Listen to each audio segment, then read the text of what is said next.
In this week's episode of Random Political Figures, I feel like talking about the absolute first choice casting for Butthead in a live-action Beavis and Butthead film, Matt Gaetz. You know, this representative sucks, but, he sucks, in new ways. You know, Matthew Lewis Gaetz II was born May 7th, 1982, unsurprisingly, in Hollywood, Florida. His father, Don Gaetz, was a shitty Florida state senator, and his grandfather was the mayor of Ruby, North Dakota, which is a place that exists, probably. After ironically graduating from Niceville High School, he went to Florida State to get a bachelor's degree in interdisciplinary sciences, and then, for a reason I can only imagine, was to try to learn how to lie well enough to convince himself that all the science he just learned in his undergrad wasn't actually real. He went and got his Juris Doctor from William and Mary School of Law in 2007 and was accepted to the Florida Bar in 2008. His license was revoked a couple years ago, but fortunately for Maddie, and unfortunately for all of us, the man hailing from the penis-shaped state doesn't need a license to try to force his legislative version of syphilis on the rest of us. In 2010, when Florida State Representative Ray Sampson had to resign on charges of corruption, Matt Gaetz decided that he could probably do a better job of not getting caught and ran to replace him and won. One of the first bills Gaetz proposed was speeding up state-sanctioned murder because, not killing prisoners fast enough is one of the biggest problems that the state with face-eating zombies needs to worry about. He also fought really super hard against making revenge porn illegal, first blocking the bill that would make revenge porn illegal in Florida, and then once it finally did get to the state house for a vote, being one of only 2 representatives to vote against it. His justification for this was that once somebody sends you intimate pictures, it is now your property and you have the right to do whatever you want with it. Which is a weird and fucking creepy stance to take publicly. But, it sort of makes sense. I mean, how else is he supposed to brag to Beavis, Jim Jordan, about that 14-year-old girl he's banging if he can't show him the nudes? With that said, if you've ever been seeing a girl and she didn't feel comfortable sending those spicy pictures you wanted, it's probably Matt Gaetz's fault.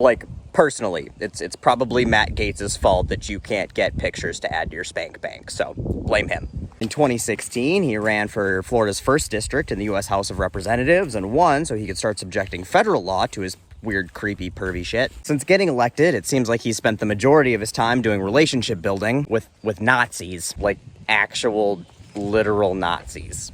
Going to multiple Proud Boy rallies and inviting neo-Nazi journalist and Holocaust denier Charles Johnson to White House events. He also hired Darren Beatty as a speechwriter in 2019. At the time, Darren had just recently been fired from being a speechwriter for the Trump administration for being too involved with white nationalists. Just let that fucking marinate for a minute. Apparently, there is a level of Nazi that is too Nazi to be employed by Donald Trump, but apparently not by Matt Gaetz. Oh, and speaking of Nazi speechwriters, he actually spent tens of thousands of dollars of U.S. taxpayer money to hire them, which is, not allowed. There's 435 U.S. representatives. You're not that special. You need to write your own fucking speeches. Or at least use your own goddamn money. If we can't afford food stamps for poor kids, we damn sure can't afford Nazi nerds to do your fucking homework for you. Also spent $30,000 of taxpayer money to build a film studio in his dad's basement to do TV interviews from. Then he spent $100,000 of taxpayer money to rent office space from a personal friend and donor at below market value, which definitely violates a few campaign finance laws and house ethics rules. I guess he is actually better at getting away with the corruption than Ron Thompson. In 2018, he decided he was going to take a break from doing his job as a U.S. representative to be Ron DeFascis's top campaign advisor, a job he apparently did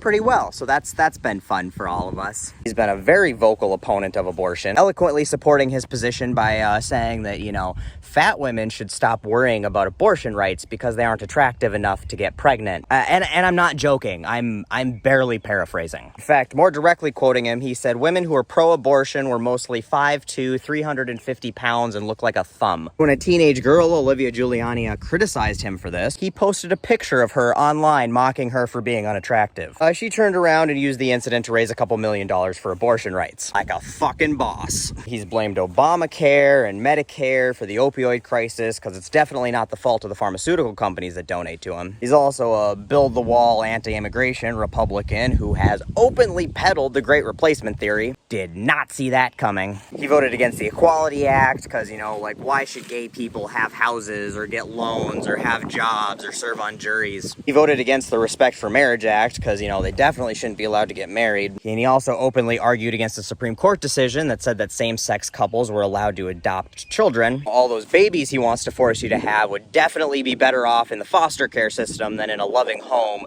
with two dads. And then there's human trafficking, something he is strongly in support of. He voted against the Stop Online Sex Trafficking Act, one of only 25 representatives to vote against the Stop Enabling Sex Traffickers Act. He was the only representative to vote against the Combating Human Trafficking in Commercial Vehicles Act. Of 435 representatives, Matt Gaetz off on little girls was the only one to vote no. Why? Such a fucking disgusting human. He defended these votes by saying it's because he believes in small government. So apparently it's the small government's job to keep, gay people from getting married, or trans people from, existing, or women from making their healthcare decisions, or children from reading, or parents from parenting. But stopping children from getting trafficked, well, that's just the government getting a little too big for its britches. But I guess we don't need to dig too deep to see what his real motivation is for voting no on these things. Human trafficking is apparently a pastime for him, a hobby, if you will. In 2018, Gaetz and Seminole County tax collector Joel Greenberg paid multiple women, some of which were underage, for sex. Allegedly. And when I say allegedly, Joel Greenberg is currently in prison for pleading guilty to paying women, some of which were underage, for sex with Matt Gaetz. Also has Venmo transactions from Matt Gaetz to pay for the girls, with memos in the Venmo transactions about the girls. Also, there's a bunch of expensive gifts and plane flights and hotel stays that he claims were gifts for women he was dating. And he's shown pictures of teenage girls on the House floor to other lawmakers bragging about having sex with them. Can we take a minute to appreciate the irony of the man who mocks women for being too unattractive to get pregnant can only get laid if his American Express doesn't get declined? The FBI decided not to press charges because they said unreliable eyewitness testimony would make it hard to get a conviction. To be fair, it's a lot easier to prosecute brown kids for smoking marijuana than it is U.S. representatives for human trafficking. But remember, next time Republicans tell you they're the Save the Children party, what they mean by that is they want to save the children for themselves. And then the rest of his shitbaggery is just a replay of the greatest hits of all the mega cult bullshit in Washington. Trump apologists top to bottom, didn't vote to impeach either time, blamed January 6th on Antifa, and then defended the people from January 6th after blaming it on Antifa. He ran around the country on like a freedom tour or some shit with Marjorie Taylor Greene, telling everybody that the election was stolen, and used hashtag Stop the Steal and all that bullshit. Just all the shit I'm burnt out from repeating from all of these assholes on all of these segments. And honestly, just making this video has burnt me out. Holy shit, like actually describing how big of a piece of shit Matt Gaetz really is more emotionally draining than I thought it was gonna be. So the only punchline I can offer you for the end of this video is, Matt Gaetz's face, if you ever get the opportunity. Because, aside from being a fascist and a liar like the rest of his cohorts, he's also a rapist and a child molester, and is trying to use his position to facilitate other people being rapists and child molesters. If Dexter ever wanted to take him fishing, I don't think anybody would complain.